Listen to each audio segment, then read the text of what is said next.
In the line of duty, every second can mean the difference between life and death. But sometimes, heroes step forward in unexpected forms. For Officer James Cooper, that hero was Max, his loyal K-9 partner, a German shepherd whose instincts and courage had already saved countless lives. When a call came in about an active shooter at Springfield Mall, James and Max were the first on the scene. In the chaos of the pursuit, James found himself pinned down, backup still minutes away. The suspect, armed and dangerous, had every advantage until Max took the lead. What happened next was a display of loyalty and sacrifice that left even seasoned officers in awe. Max didn't just defend his partner, he became the shield between life and death. But as the dust settled and the aftermath unfolded, this incredible bond between handler and dog proved to be more than just a story of survival. It was a testament to the unbreakable connection between two partners in the face of impossible odds. The soft beeping of medical equipment filled the sterile hospital room as Officer James Cooper sat beside his daughter Emma's bed, his calloused hand gently holding her small, pale one. The rhythmic sound was both a comfort and a torment, each beep a reminder that while his little girl was still fighting, she remained trapped in a coma that had lasted 3 endless weeks. Outside the window of Springfield Memorial Hospital, autumn leaves danced in the October wind, their colors a stark contrast to the clinical whiteness of the room. At James's feet, Max, his German Shepherd K-9 partner, lay vigilant as always, his dark eyes rarely leaving Emma's face. The dog had refused to leave the hospital since the accident, maintaining his post with a dedication that moved even the most hardened hospital staff. 3 weeks earlier, James had lost everything that mattered in a single moment of twisted metal and shattered glass. A drunk driver had run a red light, plowing into the car carrying his wife Karen and their daughter Emma. Karen had died instantly. Emma, by some miracle or curse, had survived, but barely.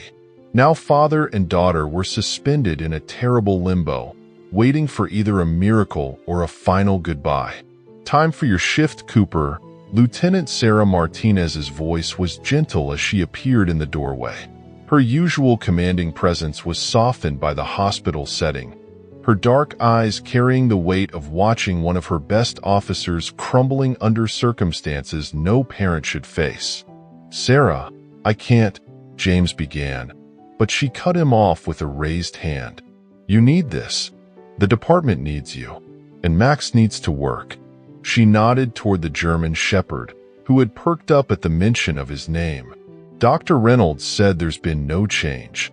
Emma would want you to keep doing what you do best, protecting others." James looked down at his daughter's peaceful face, so like her mother's it made his heart ache. At 13, Emma had been their miracle child, born after years of trying. Karen had called her their stubborn blessing, a fighter from her first breath. Now that fighting spirit was all James could cling to.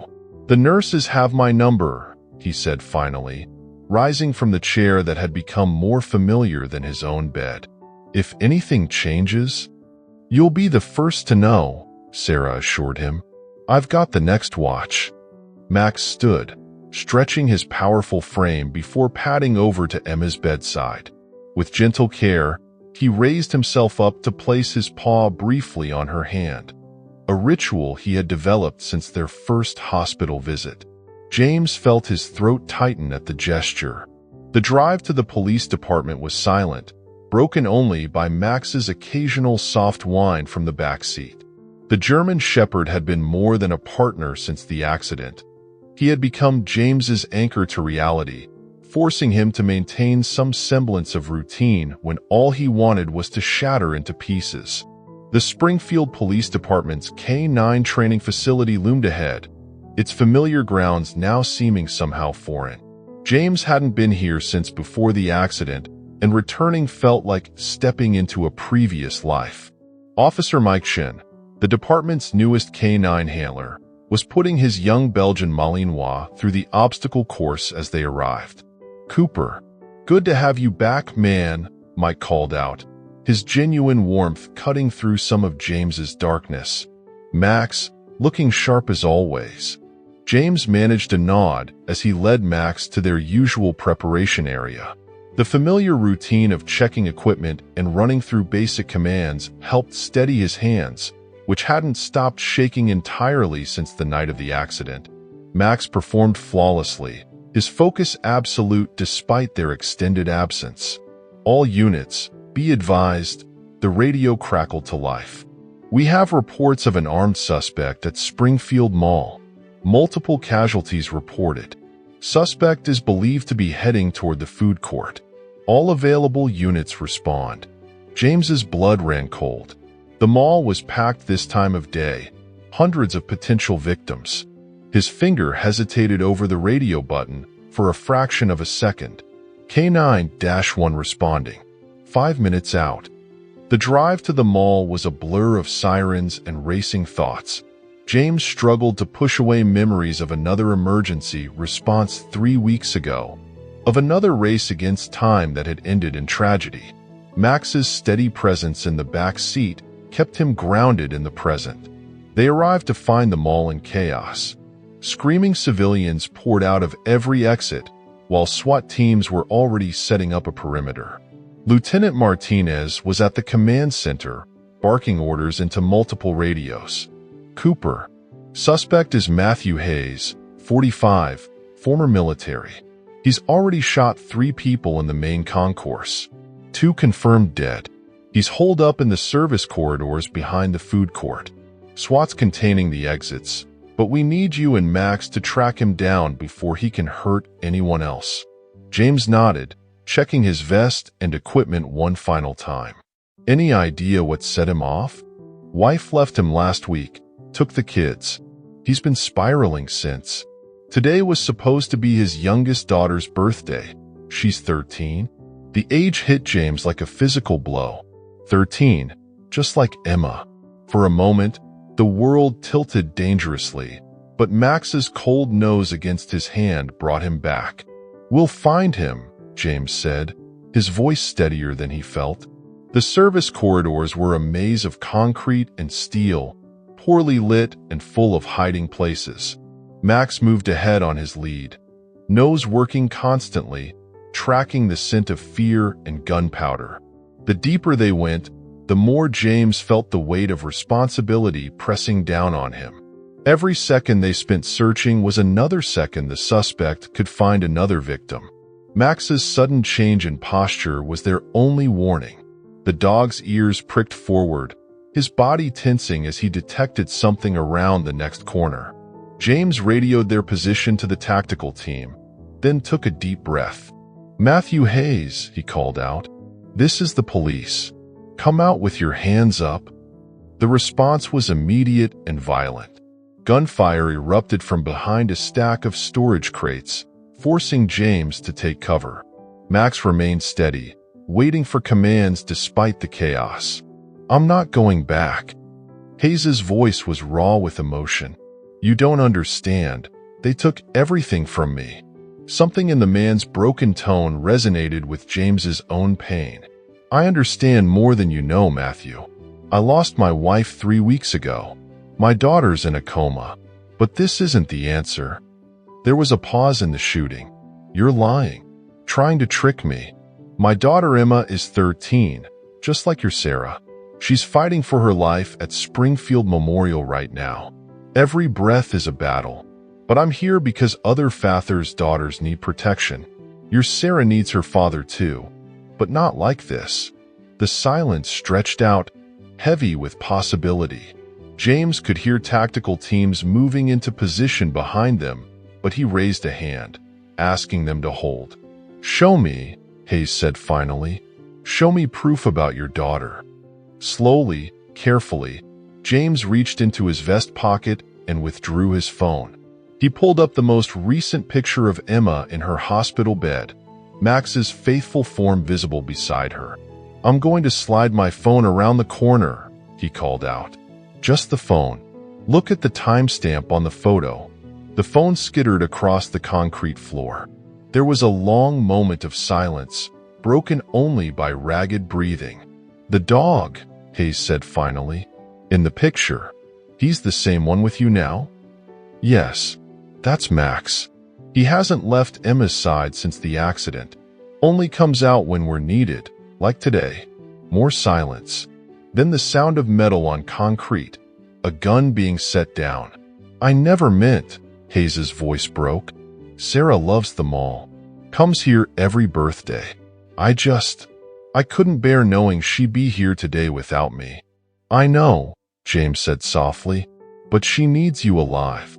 In her life. Not as a memory or a news headline." Slowly, Hayes emerged from behind the crates, hands raised. His face was streaked with tears, his eyes haunted by the same grief James saw in his own mirror every morning. "Max, hold," James commanded, and his partner moved forward to maintain a guard position while James secured Hayes's hands behind his back. The man offered no resistance. As tactical teams moved in to take custody of Hayes, James felt the adrenaline leaving his body, replaced by a bone-deep exhaustion.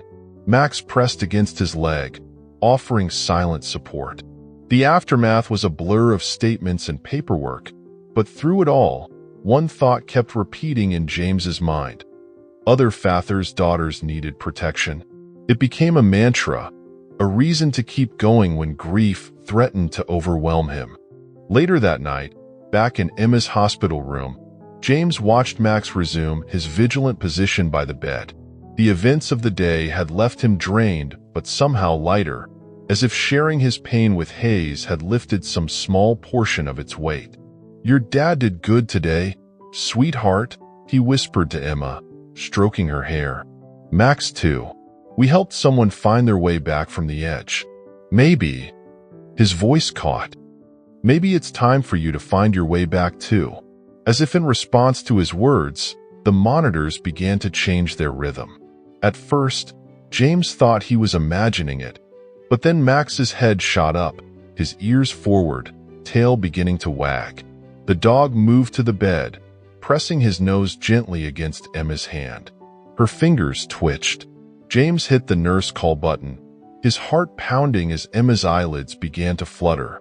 By the time Dr. Reynolds arrived, she was fighting against the breathing tube, her body remembering how to live. Hours later, as dawn broke over Springfield, Emma was sleeping naturally for the first time in 3 weeks. Max lay with his head on her bed, having refused to move even when the medical team had tried to shoo him away. James sat in his usual chair, holding his daughter's hand, feeling her occasional squeeze like a gift from heaven. His phone buzzed with a text from Lieutenant Martinez. "Hayes made a deal. Full confession. Asked about your daughter." James looked at his sleeping child, then at his faithful partner, and typed back, "She's awake. We all are." The next few months were a journey of recovery, not just for Emma's body, but for their wounded family's soul. The hole left by Karen's absence would never fully heal, but they found ways to keep her memory alive while learning to live again. Max became Emma's devoted physical therapy partner, pacing beside her wheelchair and later supporting her first shaky steps down the hospital corridor. The nurses called him her furry PT assistant, and his presence motivated her to push harder in her recovery than any human encouragement could achieve. The Springfield community rallied around them. Fellow officers organized meal trains and transportation to therapy appointments. The mall's management established a scholarship fund in Karen's name for children who had lost parents to drunk driving. Even Matthew Hayes, from his prison cell, sent a letter expressing his remorse and gratitude for the second chance to be in his daughter's life, even if through prison visits. 1 year after the accident, James and Emma stood with Max beside Karen's grave. Emma, now 14 and walking with only a slight limp, placed fresh flowers beside the headstone. "Mom would be proud of us," she said, her voice strong despite the tears in her eyes. "All of us." She reached down to ruffle Max's fur, James wrapped an arm around his daughter's shoulders, marveling at her resilience. She would. She always said you were our stubborn blessing. Guess she knew what she was talking about. Max sat perfectly at attention, his pose almost ceremonial as he guarded his family in their moment of remembrance. His fur was starting to show traces of gray around his muzzle, but his dedication remained absolute. Later that day, as they walked through the park near their home, a daily ritual that had become part of Emma's recovery routine, James reflected on the strange paths grief and healing could take. The drunk driver who had taken Karen from them had been sentenced to 20 years. Matthew Hayes was serving time, but maintaining contact with his children, working to rebuild what he had nearly destroyed. And here they were, his own little family, changed but surviving. Emma had taken to training Max in her free time, learning the commands and techniques that made him such an effective police canine. She spoke of becoming a canine handler herself one day, turning their shared tragedy into a mission to help others. "Dad," she said, stopping along their walking path, "remember what Mom used to say about guardian angels?" James nodded, throat tight. Karen had always insisted that guardian angels came in unexpected forms. "I think she sent us Max," Emma continued, watching the shepherd sweep the area with his usual vigilance. "Not to replace her, but to help us remember how to live." James looked at his partner, the dog who had stood guard over his daughter's hospital bed, who had helped him talk down a desperate father, who had become the bridge between their past and future. "Your mom was pretty smart that way," he managed, his voice rough with emotion. Max turned to them, his dark eyes wise and gentle in the fading light. In them, James could see everything they had endured and everything that still lay ahead. There would be more challenges, more moments that tested their strength and courage. But they would face them together, this unlikely family bound by loss and love, duty and devotion. As they resumed their walk, Emma's hand in his and Max leading the way, James remembered something Karen had written in their wedding vows. "Love doesn't end with goodbye. It transforms, adapts, finds new ways to reach us." She had been right, as she so often was. Love had found them again, in the steady heartbeat of their surviving daughter and in the unwavering loyalty of a dog who had become so much more than a partner. The sun set over Springfield, painting the sky in colors Karen would have loved. Somewhere in the distance, a police siren wailed, reminding them that duty and danger never rested. But for now, in this moment, they were simply a family walking in the park, a father, a daughter, and their guardian angel on four paws, moving forward together, one step at a time.